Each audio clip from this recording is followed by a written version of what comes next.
Okay, so you want to go ahead and take your window actuator motor off. This is what's going to control the window going up and down. We're going to unhook the harness, take out these 3 fasteners, and pull this off.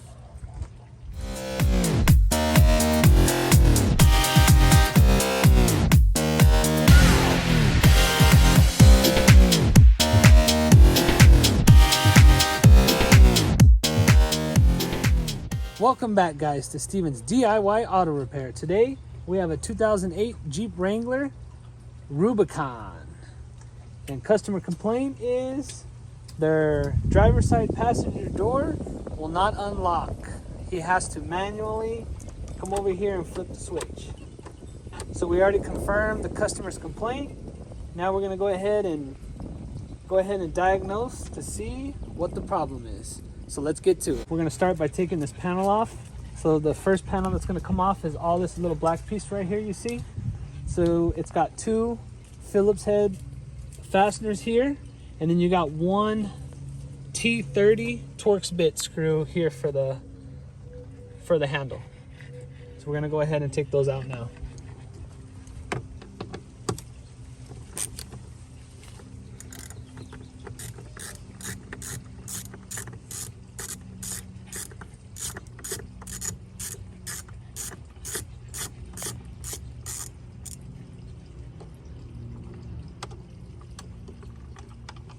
Okay, and we're going to come down here with our Phillips.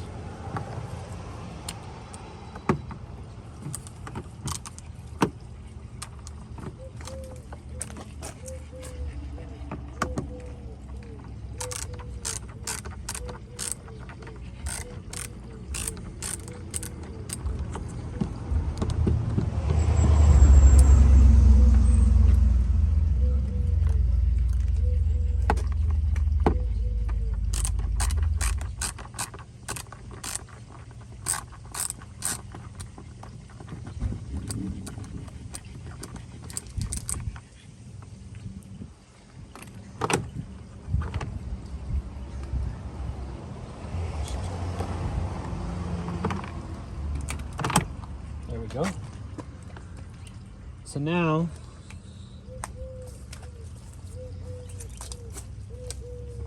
you can take a flathead screwdriver or some special trim tools, and all you're going to do is come in here and pop.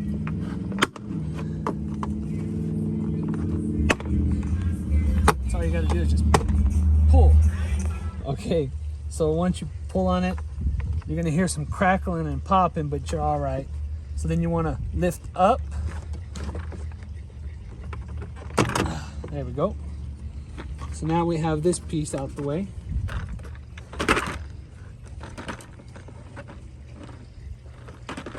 So now, okay, so you wanna go ahead and take your window actuator motor off. This is what's gonna control the window going up and down. We're gonna unhook the harness, take out these 3 fasteners, and pull this off.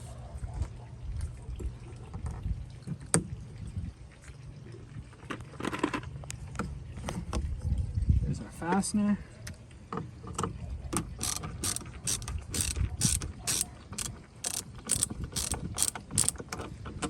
There's 1.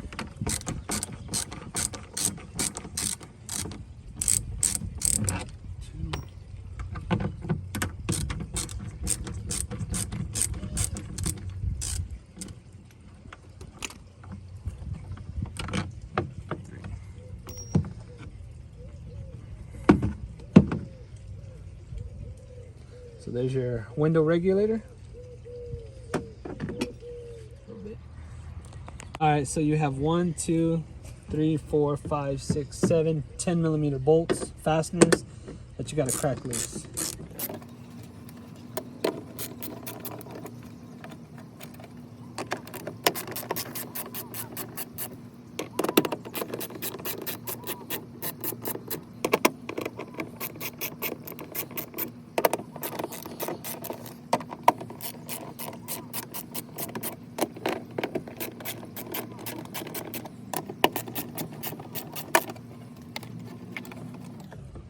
So now we're just going to go ahead and take all these out.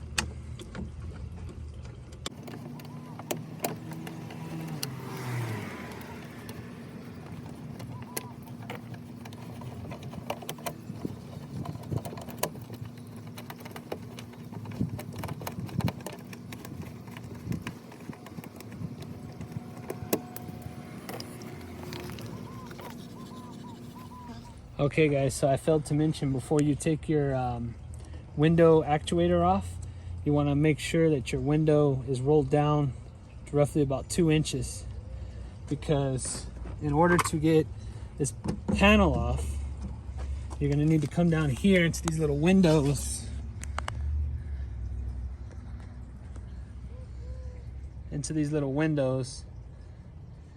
and press those black tabs in there to release your window from the guide rod in order to take this black piece off. You're either going to need an extra pair of hands or some tape to hold your windshield so it doesn't fall and break, because then you're going to have a bad day and have to replace the windshield as well. So we're going to come over here. We're going to get a flathead screwdriver. And I'm probably not going to be able to show you inside here, but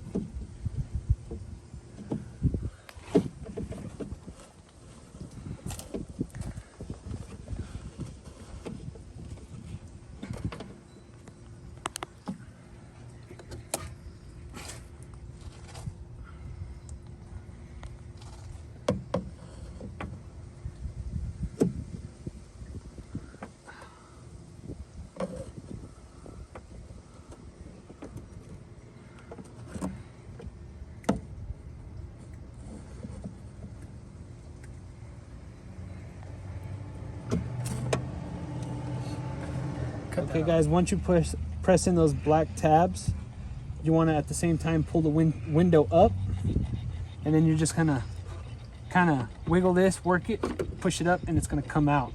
So before you go ahead and pull this completely out, you got 3 Torx bits, 10 T30s over here as well, and this is what's going to hold in your actuator.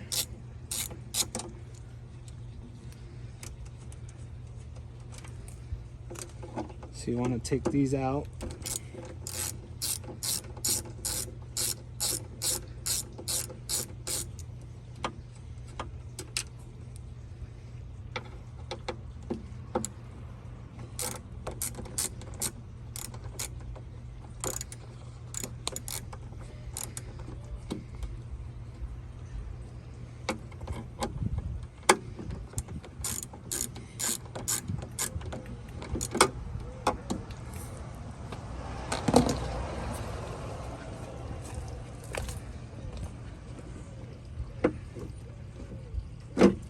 Okay, we're gonna go ahead and lift this up.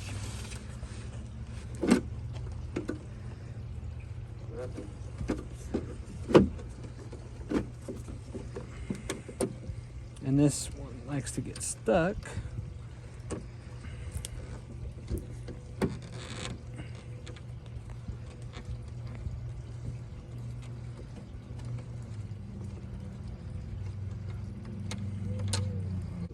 So now your actuator is free, and you can just pull this all out in one piece. So you want to be careful because you still have a wiring harness here. So you want to be careful with that. So what we're going to do is come here and unplug this connector. Maybe. There we go. And then you have your 2 locking switches here, but we're not going to take those apart yet. We're going to go ahead and check this wiring harness. So if you want, you can put a piece of block here or something there so that you can hold the windshield up. Okay guys, so we have the lock actuator off, and you're going to put a T-pin in the connector 1 and 2 in each one, and you're going to test for power and ground.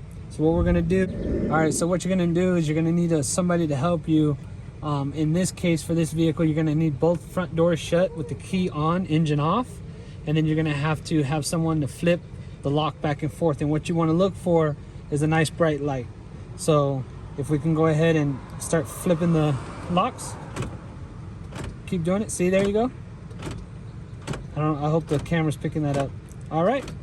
So that's telling us we have a good power and ground coming. Tells us everything from our wiring harness back all the way toward the battery is good. So we could call it as a bad actuator. So all we need to do is get a new part. And we have one from AutoZone. But unfortunately, we waited a week for it to come in and it's the wrong one. So we're gonna have to take this back and switch it out for the proper one. So that is how you diagnose a bad actuator. Unfortunately, I'm not gonna be able to show you guys how to pop in the new one and get it working, but we could go ahead and show you the reverse process of how to put this back together with the old one until we can get the new one, because the customer at least wants to be able to lock his door so no one gets into it. So now let's go ahead and put the old one back until we get the proper actuator.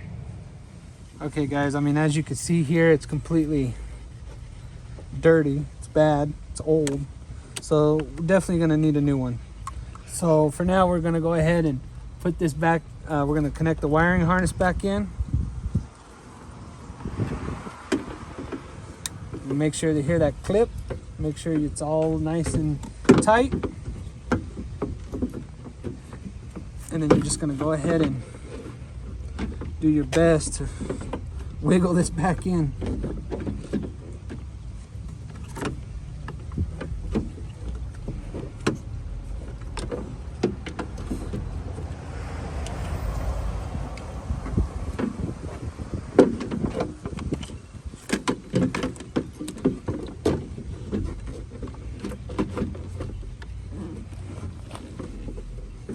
So as you can see, it's easier to go from the bottom to the top because there's a little lip here. So now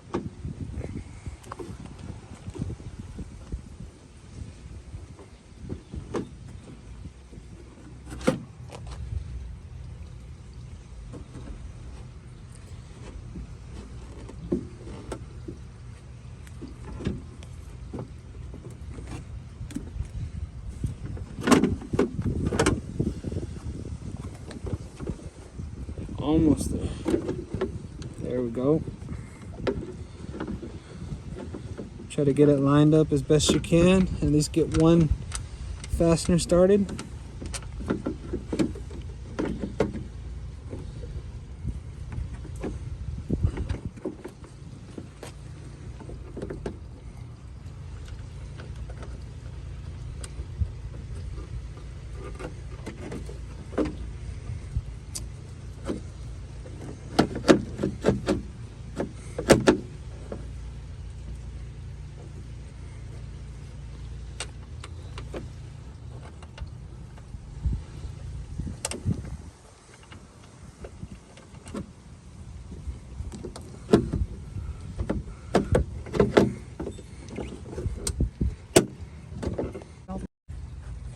All right guys, so we struggled a little, but we got one bolt in at least. So then you're gonna come over here.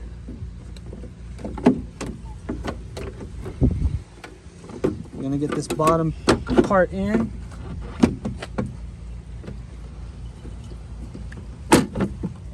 There you go.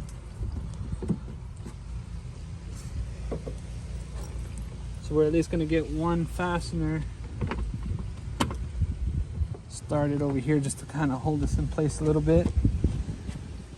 And then you're gonna have your second pair of hands to let the window down gently until they hear a click. There. There we go. So now the window's back in. So now we can just start putting all of our bolts back.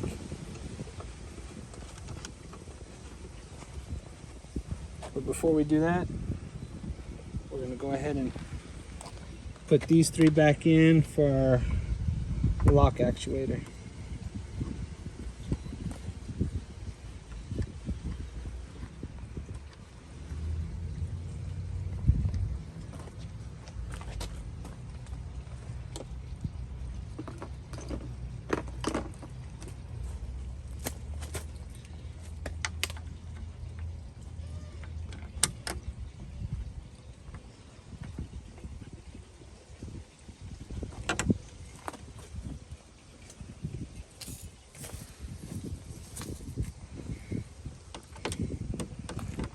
Take our Torx bit T30,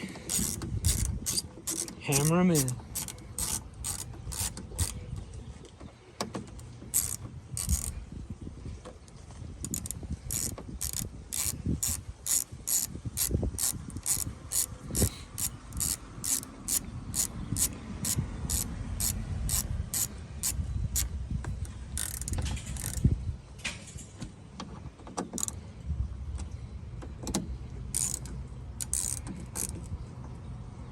There we go.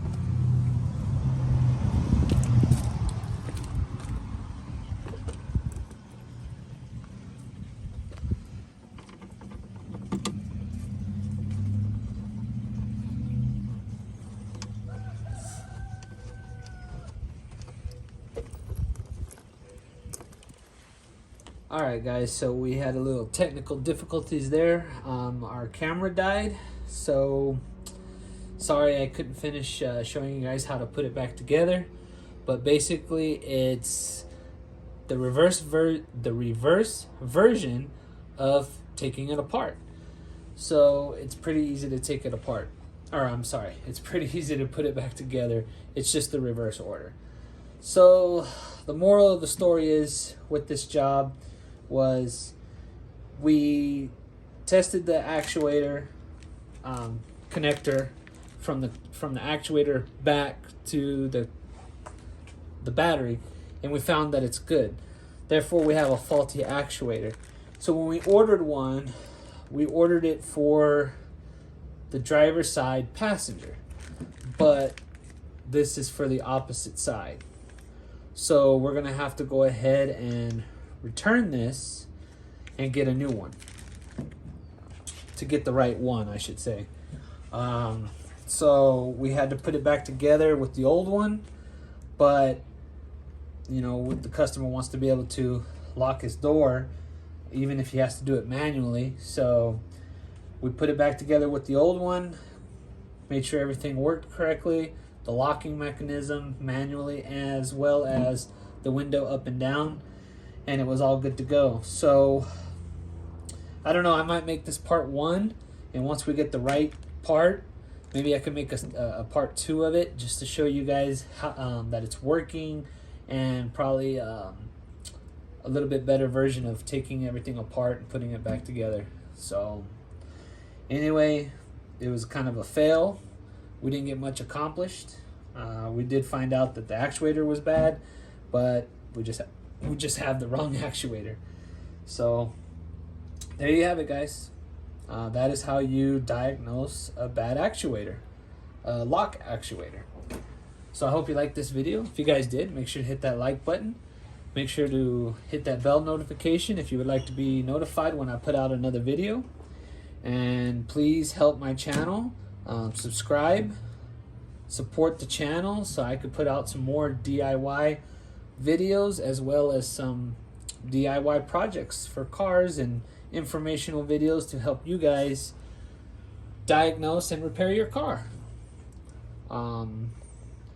So till next time, guys, have a good one.